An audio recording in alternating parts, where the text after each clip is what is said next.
told them in the locker room, I feel really bad for them. I feel bad for our students, our fans, that it has to come to an end because, we really became a good basketball team. A team that nobody expected to do anything, At this time last year when we were walking out of the media room after losing, we only scored 44 points. We were playing walk-ons and guys that aren't with the program anymore. I don't think anybody, thought, oh my God, what's going to happen to them? They've been really good for a while here.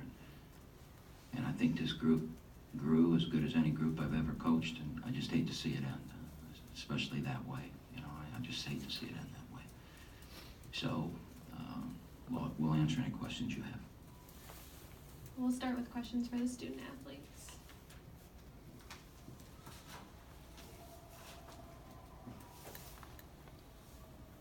I guess for either of you, it seemed like it was almost a 10-minute run there in the second half that you didn't get a basket, a field goal. Was it just a little cold coming out of the half, or anything they were doing defensively that really kept you out of the basket? No, we were just missing shots, but we were just trying to get back on defense and just couldn't make shots.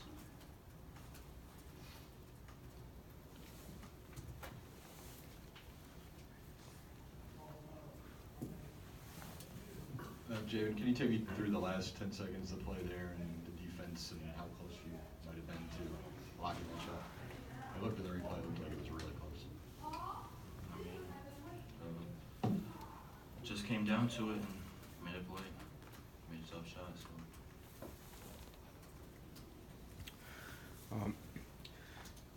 So. Xavier, obviously you're extremely disappointed, but when things were looking really rough down that stretch, you guys were able to overcome a lot of adversity and really make a huge comeback. How were you able to gain that strong momentum, and how does it feel to see that shot go in after such a valiant effort of a comeback? Obviously it's disappointing. Our guys fought back really hard, and we made some great plays, but he threw it in that last second shot, so it's obviously disappointing, but there's not really much to say. How was it for you guys having almost like a home game feel with all the fans in here for you guys? It was good. Just couldn't thank our fans and our student section enough, and everybody else that surrounds Oakland for making the travel out here and supporting us for so long. Obviously, we're all disappointed that it ended in such a way, but our student athletes are just very proud for them making the appearance and making the drive to come out here and support us.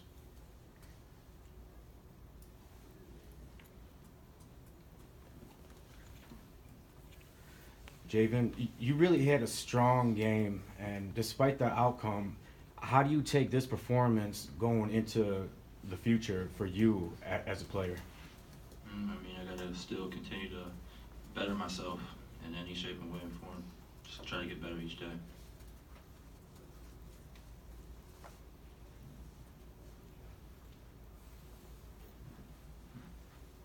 The game, it ended, Xavier, for you guys disappointingly, but you proud of the way you guys grew as a team.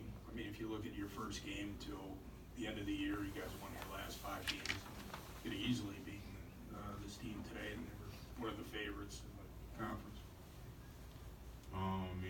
Between since our first game playing together and to now, this team has made a lot of steps. Made a lot of changes internally.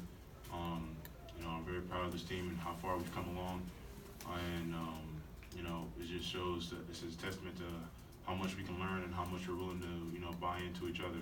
So again, I'm just proud of how much we've grown as a team since our first game, and how much we're willing to just keep going and keep pushing. Could it be a motivator for the future here? Just you'll remember this when you're going through everything in the off season, everything. Yeah. All right, you guys are free to go. Thank you. questions for Coach.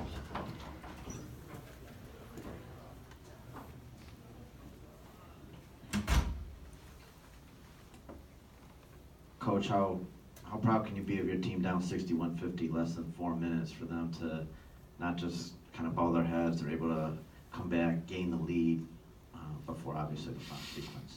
Do you forget we were ahead 28-11? There's a lot of twists in the game. Yeah. So, I mean, it's a 40-minute game, and it's a game of runs, and we've been in that situation all year. I'm vastly disappointed that we were down 62-51 or whatever, because we were ahead 28-11, and we lost our heads for about 5 minutes and gave them 6 or 8 straight points in runouts where we tried to throw an alley-oop, which we haven't thrown one all year. Why would we do it at the most important game when you're up 17? I think Brad missed a very close layup shot that would have put us up 30-11, and then it snowballed from there, and we weren't able to get back. Then we came out and started the second half, and we got 4 or 5 stops in a row, but they ratcheted up their defense and started running through passing lanes, and we didn't work hard enough to get open, and all of a sudden we fell behind and we started struggling to make shots. And I think we panicked a little bit on offense, and then I don't remember who finally made a 3, and we told them they're not, the only way they're scoring against us is in transition. If we play half-court defense, it's gotten so good that they won't score. And I told them with about 6 minutes to go, if they don't score again, we'll win. And they didn't. They didn't score again. And we would have won, and we made a mistake. I mean, we made a mistake on that last play. And I used my last timeout to go over it so we didn't make a mistake, and we did. And that's frustrating for me because we'd gone from a team that early in the season made lots of mistakes to where we were playing, we were coaching, taking the coaching and going forward with it and not making those kind of mistakes. And we made a big mistake. You leave the player of the year in the league open. I know we flew at it, the shot, but we were supposed to switch that, and we didn't. 2 guys went with the ball, and we didn't switch it. We called our last timeout to discuss what was going to happen. Who didn't think that McDonald was going to go up, set a ball screen, and pop? That's what he's done his whole career.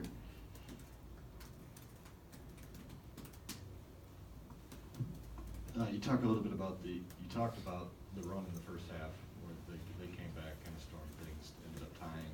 You didn't take a timeout there. Was there a reason for that? What did you see going on? Have you watched me coach? I've watched you coach a lot. Have you ever Ask seen me the take question. timeouts? I've seen you take timeouts before. Not very often. I'm not a guy that takes many timeouts. There's one every 4 minutes. The whole thing with that was that during that run there was a media timeout, maybe 2. The whole thing with that is we just panicked. We played flawless the first whatever many minutes. We had 28 points, and with 6 or 7 minutes to go in the game, we only had 48. We only scored 20 points over a long period of time, and it was because of we got away from what we were doing early, and that was great ball movement, great player movement, and we lost that. Greg, talking about the overall program situation. I mean, coming out of last year, it looked like you didn't have much coming back. Now it looks like you've got a lot coming back, and your program is back on track. That's the bigger picture thing. The other thing on the timeouts, at the end of the first half, you threw up a shot with like 28 seconds left. I think it was Newman or whatever. That's one of the times when the timeout looked like it might have been in play there. And then there was another time. Of course, they were on that run and you didn't call a timeout, but there was a media timeout. Did you know that there was a media timeout when they were in the middle of their run, where you guys couldn't? In the first half of the second half. I don't remember. Yeah. I have no clue how much time was left or whatever. Yeah. Okay. So you didn't know the media timeout came. I know the game ended with no timeouts, and I wish I would have had one more. What about when it comes down to your that 10-point run or whatever it was? You guys were down and then you came back. Do you look at that at all after this, or do you look at it just because you had the lead and you were disappointed? How are you going to look at the season in its totality after this? Because people wouldn't look at it and say, like in the past, you had the better team. I mean, they were the team that was expected to do all these things this year, not you guys.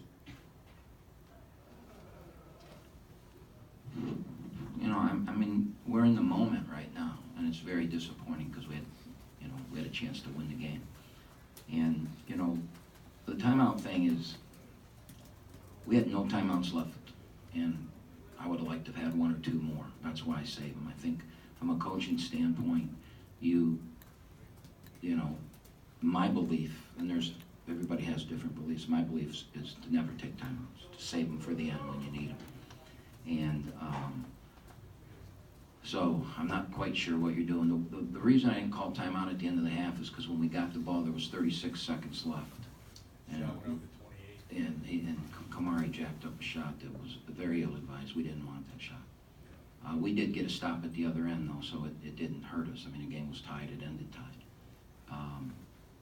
And then in the second half, I don't recall what's going on, what play you were talking about or where you'd want me to take one, but,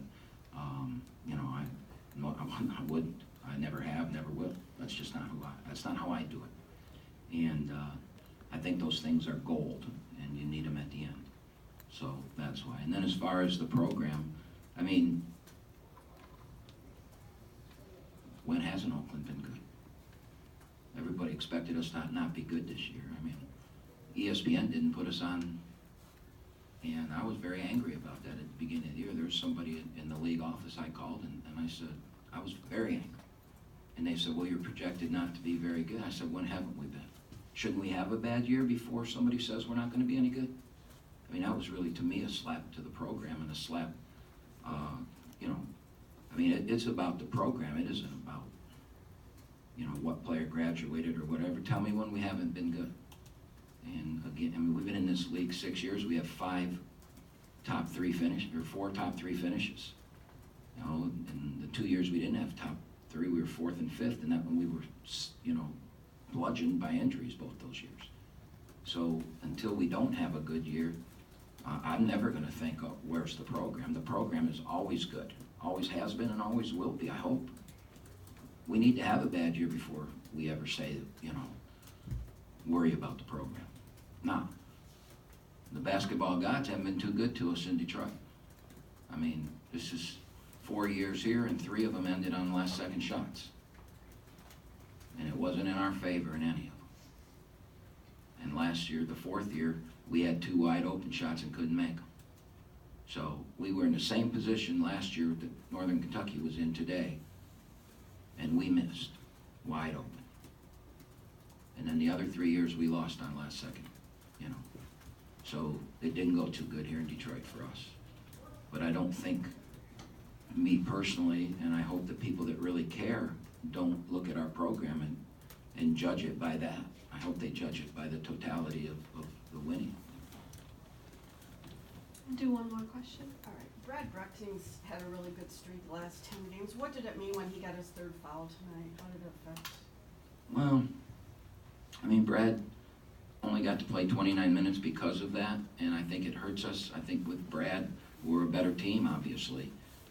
But the matchups were, you got to battle through it. Now, I'm going to now stay up for the next 5 nights wondering should he have been in there at the end of the game with his length on McDonald, knowing that there was a 3. But, athletically, is Brad going to be a guy that goes out and guards the 3? And we knew that the 3 beat us, as we talked about in the timeout, no 3s. If they make it, and no fouls. If they make a 2, we go to overtime, we beat them in overtime. We don't give up a 3. Switch every screen. Switch every screen hard. If they drive by and score, blame me and let's go beat them in overtime. And that's why I didn't have Brad on the floor because, guarding the 3 is not his specialty. Thank you. Thank you.